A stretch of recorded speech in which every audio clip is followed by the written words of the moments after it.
كفضل القمر على سائر الكواكب. إن العلماء هم ورثة الأنبياء. إن الأنبياء لم يورثوا دينارا ولا درهما، إنما ورثوا العلم، فمن أخذه أخذ بحظ وافر.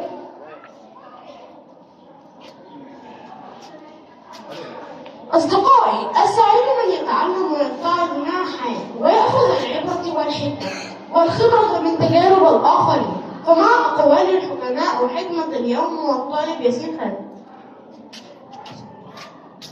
الوقت كالسيف إذا لم تقطعه قطعك. خلاص ظبطها زي ما انت عايز. ومع الصوت العذب الذي يعبر عن فطرة الإنسان الطيبة ومجموعة صوت مصر الذهبي. إنسان لي إحساس أملك دوما 5 حواس.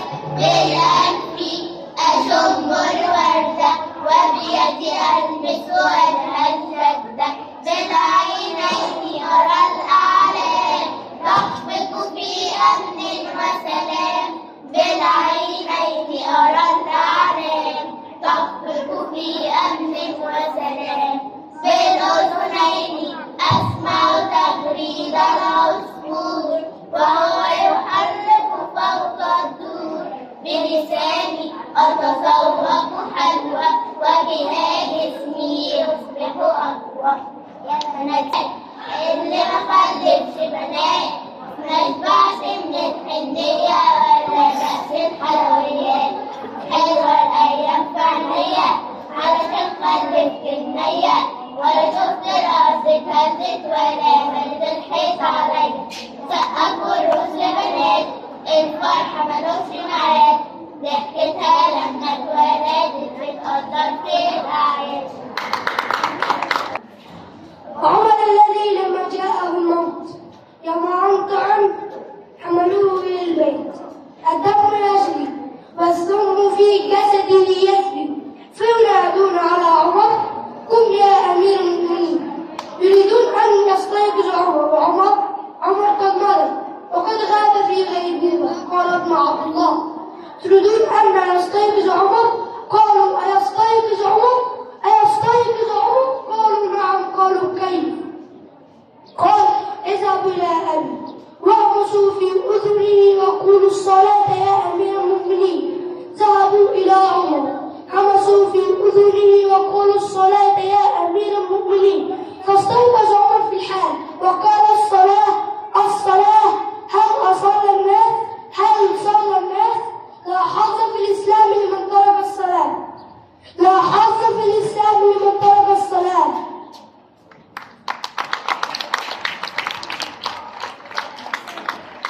ومع فقرة بعنوان هل تعلم؟ ليس لأنك تعلم، لكن لأننا جميعا جئنا إليكم ببعض المعلومات المفيدة والجديدة ونرغب في طرحها عليكم. فمع المعلومة والطالب في مسير عطية. على العديد من الشهادات التي استندت لزملاء سواء كانوا أحياء أو أموات. والآن مع السؤال المجموعي. ما هي السورة التي لا تبدأ بسم الله الرحمن الرحيم؟ سورة التوبة. مفيش. ما هي الشيء الذي لا يصاب بالبرودة مهما كانت كمية الأمطار غزيرة؟ البحر. ما هو الشيء الذي كل ما يتحرك ينقص منه قطع؟ الإبرة. صلى الله عليه وسلم جالس مع الصحابة فنام غدا ثم استيقظ فقام راسه والابتسامة تملأ وجهه. قال ما الذي يحبك يا رسول الله؟ قال نزلت علي سورة. قال وما هي؟ قال إنا أعطيناك الكوثر فصل إلى ربك وانحر إن شانئك هو الأبتر. قال أتدرون ما معنى الكوثر؟ قال الله ورسوله أعلم. قال نهر وعد به ربي أبيض مثل الثلج واحد ومن الذي شرب منه لا يغمض بعده أبدا.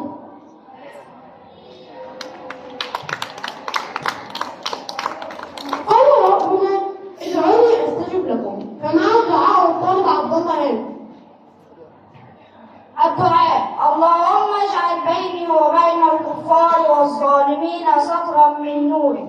ربنا لا تزغ قلوبنا بعد إذ هديتنا وهب لنا من لدنك رحمة إنك أنت الوهاب. إني أود ألقى ربي نظيف الوجه حسن الثياب متطهر من السيئات. إلى هنا نكون قد وصلنا لنهاية برنامجنا الإذاعي. نشكركم على حسن استماعكم. كان معكم الطالب محمد ربيع أمين تحت إشراف أسرة الرياضيات. والسلام عليكم ورحمة الله وبركاته.